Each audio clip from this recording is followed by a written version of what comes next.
بسم اللہ الرحمن الرحیم۔ السلام علیکم خواتین و حضرات، ہماری آج کی ویڈیو کا موضوع ہے آقا کریم صلی اللہ علیہ وآلہ وسلم کے صبح اٹھنے سے لے کر رات سونے تک کے معمولات، کہ نبی کریم صلی اللہ علیہ وآلہ وسلم اپنا دن کیسے گزارتے تھے۔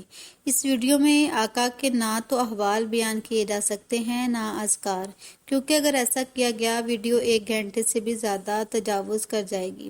آج کی اس ویڈیو میں آقا کریم صلی اللہ علیہ وآلہ وسلم کے معاملات کا ایک سرسری سا خاکہ رکھنا مقصود ہے کہ آپ کون سا کام کس وقت اور کتنے دورانیے میں کرتے تھے، جس کے سلسلے میں نبی کریم صلی اللہ علیہ وآلہ وسلم کے اقوال و افعال کو پیش نظر رکھا گیا ہے۔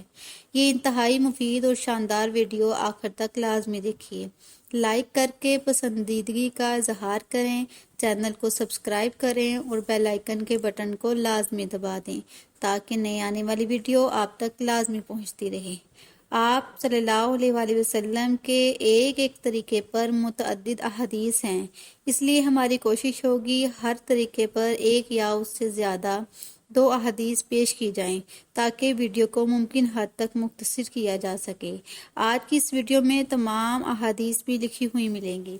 کے لیے اٹھنا، نبی کریم صلی اللہ علیہ وآلہ وسلم نے سیدنا داؤد کے قیام کو اللہ کے ہاں پسندیدہ قرار دیا، اور حدیث میں وضاحت ہے کہ وہ رات کا 1/3 قیام کرتے تھے۔ نبی کریم صلی اللہ علیہ وآلہ وسلم نے فرمایا کہ جب رات کی آخری تہائی ہوتی ہے تو اللہ تعالیٰ آسمان دنیا پر نزول فرماتا ہے۔ اسی طرح سیدنا مسروق رحمۃ اللہ علیہ کہتے ہیں کہ میں نے سیدہ عائشہ سے پوچھا کہ آپ صلی اللہ علیہ وآلہ وسلم کب قیام اللیل کے لیے اٹھتے ہیں؟ وہ فرمانے لگیں کہ آپ صلی اللہ علیہ وآلہ وسلم اس وقت بیدار ہوتے تھے جب مرغ کی آواز سن لیتے تھے۔ اگر آپ پاکستان اور بھارت کی گرمیوں اور سردیوں کی راتوں کو تہائی حصے میں تقسیم کریں تو رات کے آخری تہائی حصہ سردیوں میں 3 بجے اور گرمیوں میں 2 بجے شروع ہو جاتا ہے۔ جب آپ صلی اللہ علیہ وسلم اٹھتے تو وضو کا پانی اور مسواک آپ کے سرہانے کے پاس موجود ہوتے تھے۔ تہجد سے پہلے آپ صلی اللہ علیہ وسلم مسواک کر لیا کرتے تھے۔ آپ صلی اللہ علیہ وسلم کا فرمان ہے، جب آدمی رات یا دن کو بیدار ہوتا ہے، وہ وضو کرتا ہے اور اچھے انداز سے کرتا ہے اور مسواک کرتا ہے تو فرشتہ اسے گھیر لیتا ہے، اس کے قریب ہو جاتا ہے، حتیٰ کہ اپنا منہ اس کے منہ پر رکھ لیتا ہے۔ نماز تہجد کی رکعت کم از کم 2، 4 یا زیادہ سے زیادہ 8 ہیں، البتہ بعض روایات میں 12 بھی ہیں، اس لیے زیادہ سے زیادہ رکعت 12 تک کی ہیں۔ نماز تہجد کے بعد نبی کریم صلی اللہ علیہ وآلہ وسلم آرام فرماتے تھے۔ اس کی ایک دلیل سیدہ عائشہ رضی اللہ تعالیٰ عنہا کی روایت ہے۔ وہ کہتی ہیں کہ میرے ہاں جب بھی آپ صلی اللہ علیہ وآلہ وسلم کی سحری کا وقت ہوتا تو آپ صلی اللہ علیہ وآلہ وسلم آرام فرما رہے ہوتے۔ اسی طرح سیدنا عباس رضی اللہ تعالیٰ عنہ آپ صلی اللہ علیہ وسلم کے معمول کے متعلق بتاتے ہیں، آپ صلی اللہ علیہ وآلہ وسلم نے تہجد کی نماز پڑھی اور آرام کیا، پھر مؤذن آپ صلی اللہ علیہ وسلم کے پاس آیا تو آپ اٹھے اور نماز پڑھائی اور آپ نے وضو نہ کیا۔ اسی طریقے سے ایک اور دلیل ہے، یہ وہ وقت تھا جس میں آپ صلی اللہ علیہ وآلہ وسلم کے پاس کوئی نہیں آتا تھا۔ سیدنا عباس رضی اللہ تعالیٰ عنہ کی وضاحت بتا رہی ہے، آپ نماز فجر سے پہلے کچھ آرام فرماتے تھے لیکن آپ اس میں سوتے نہیں تھے۔ اذان فجر کے بعد آپ ہلکی سی 2 رکعتیں پڑھتے۔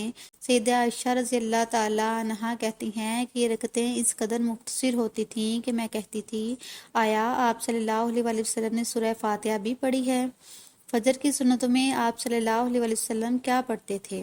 سیدنا عبداللہ بن عمر کہتے ہیں کہ آپ فجر کی سنتوں میں سورہ الکافرون اور سورہ اخلاص پڑھتے تھے۔ فجر کی سنتوں کے بعد اپنے دائیں پہلو پر لیٹتے تھے۔ سنتوں کے بعد فجر کی نماز پڑھاتے عمومی طور پر 1 رکعت میں 60 سے 100 آیات تک تلاوت فرماتے تھے۔ نماز فجر کے بعد نبی کریم صلی اللہ علیہ وآلہ وسلم ذکر و اذکار فرماتے۔ اس کے بعد آپ صلی اللہ علیہ وآلہ وسلم صحابہ اکرام کو رات دیکھے گئے خوابوں کی تعبیر بھی بتاتے تھے۔ لوگوں سے باقاعدہ پوچھتے، کیا تم میں سے کسی نے آج رات خواب دیکھا؟ اگر نبی کریم صلی اللہ علیہ وآلہ وسلم خود بھی خواب دیکھتے تو وہ بھی بیان فرماتے۔ صحیح بخاری میں آپ کا ایک طویل خواب ہے جو نماز فجر کے بعد آپ صلی اللہ علیہ وآلہ وسلم نے بیان کیا تھا، اور امام بخاری رحمۃ اللہ علیہ نے اس پر یہ باب قائم کیا کہ صبح کی نماز کے بعد خواب کی تعبیر بیان کرنا۔ اگر آپ کو کوئی وحی آتی تو وہ بھی نماز فجر کے بعد لوگوں کو بتاتے۔ نماز فجر سے طلوع آفتاب تک آپ صلی اللہ علیہ وآلہ وسلم لوگوں سے گفتگو فرماتے۔ سیدنا سماک بن حرب کہتے ہیں کہ میں نے سیدنا جابر رضی اللہ تعالیٰ عنہ سے پوچھا کہ آپ رسول اللہ صلی اللہ علیہ وآلہ وسلم کے ساتھ مجلس میں کیا کرتے ہیں؟ وہ کہنے لگے کہ رسول اللہ صلی اللہ علیہ وسلم نماز فجر پڑھتے اور طلوع آفتاب تک وہیں بیٹھے رہتے ہیں۔ سورج طلوع ہوتا ہے تو آپ صلی اللہ علیہ وآلہ وسلم وہاں سے اٹھتے ہیں۔ صحابہ کرام رضی اللہ تعالیٰ عنہ آپ سے باتیں کرتے رہتے ہیں، پھر ایام جاہلیت کا تذکرہ بھی کرتے ہیں، ان باتوں پر ہنستے بھی ہیں اور آپ مسکرا رہے ہوتے ہیں۔ طلوع آفتاب کے بعد اشراق کے نوافل ادا کرتے ہیں۔ فتح مکہ کے دن آپ صلی اللہ علیہ وآلہ وسلم نے 8 رکعت نماز پڑھی تھی۔ ایک دلیل یہ بھی ملتی ہے کہ آپ صلی اللہ علیہ وآلہ وسلم نے فجر کے بعد اشراق تک بیٹھے رہنے کی فضیلت بیان کی۔ آپ صلی اللہ علیہ وآلہ وسلم نے فرمایا، جس نے جماعت کے ساتھ فجر کی نماز ادا کی، پھر طلوع آفتاب تک بیٹھا ذکر و اذکار کرتا رہا، پھر اس نے 2 رکعات ادا کیے تو اسے 1 حج اور عمرے جتنا ثواب ملتا ہے۔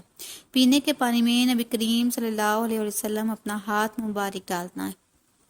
اس دوران مدینہ منورہ کے رہائشی کے خادم اپنے پانی کے برتن وغیرہ لے کر، جن میں پانی بھی ہوتا، نبی کریم صلی اللہ علیہ وآلہ وسلم کے پاس آتے۔ جو بھی برتن لاتا آپ صلی اللہ علیہ وسلم اس میں اپنا ہاتھ مبارک ڈالتے۔ کبھی کبھار سخت سردی میں بھی لایا جاتا تو آپ صلی اللہ علیہ وآلہ وسلم پھر بھی اپنا ہاتھ پانی میں ڈال دیتے تھے۔ ناشتہ۔ طلوع آفتاب کے کچھ دیر بعد نبی کریم صلی اللہ علیہ وآلہ وسلم ناشتہ فرماتے۔ سیدنا عائشہ کہتی ہیں کہ جب نبی کریم صلی اللہ علیہ وآلہ وسلم میرے ہاں آئے تو پوچھتے تمہارے پاس کھانے کو کچھ ہے؟ تو جب ہم کہتے نہیں تو آپ صلی اللہ علیہ وسلم فرماتے انی صائم، بے شک میں روزہ رکھ لیتا ہوں۔ اشراق کے بعد کسی کام سے جانا ہوتا تو وہ چلے جاتے۔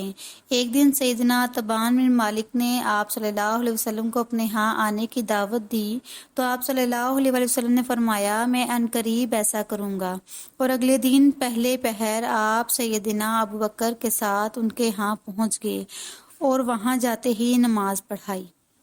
یہاں یہ بات زیر غور آتی ہے کہ وہ وقت کون سا تھا؟ وہ وقت طلوع آفتاب کے بعد کا تھا۔ اسی طرح احادیث میں آتی ہے کہ نبی کریم صلی اللہ علیہ وآلہ وسلم نے دن کے ابتدائی حصے میں برکت کی دعا کی تھی۔ نماز ظہر کی پہلی سنتوں کے آپ صلی اللہ علیہ وآلہ وسلم نے ترغیب دی ہے اور خود بھی پڑھتے تھے۔ سیدنا ابو سعد خدری کہتے ہیں کہ ہم نے نبی کریم صلی اللہ علیہ وآلہ وسلم کی ظہر اور عصر کی نماز کا اندازہ لگایا، چنانچہ ظہر کی پہلی 2 رکعتوں کے قیام کا دورانیہ 30 آیات کی تلاوت کے برابر تھا، سورہ الف لام میم سورہ سجدہ کی تلاوت جتنا، اور دوسری رکعتوں میں قیام کے نصف کے برابر ہوتا تھا۔ پہلی 2 رکعتوں میں قیام ظہر کی آخری 2 رکعتوں کے دورانیے 15 آیات کی تلاوت جتنا ہوتا تھا، جبکہ عصر کی آخری 2 رکعات پہلی 2 رکعات سے آدھی ہوتی تھی۔ ہماری تحقیق کے مطابق ان آیات کی تلاوت کرنے میں 8 سے 9 منٹ لگتے ہیں۔ اس طرح ظہر کی پہلی 2 رکعتوں کا دورانیہ 8 سے 9 منٹ اور دوسری 2 رکعتوں کا دورانیہ 4 سے 5 منٹ ہوتا ہے۔ اس کے بعد ذکر و اذکار کرتے۔ اس کے بعد آپ صلی اللہ علیہ وسلم کے پاس وفود آتے۔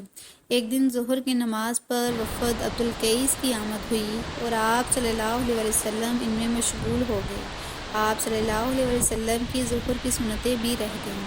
پھر آپ نے وہ سنتیں عصر کے بعد سیدہ ام سلمہ کے ہاں ادا کی۔ اس ویڈیو کا دوسرا پارٹ کل آنے والی ویڈیو میں بیان کیا جائے گا، جو کل اولا سے شروع ہو کر رات سونے تک کا دورانیہ ہوگا۔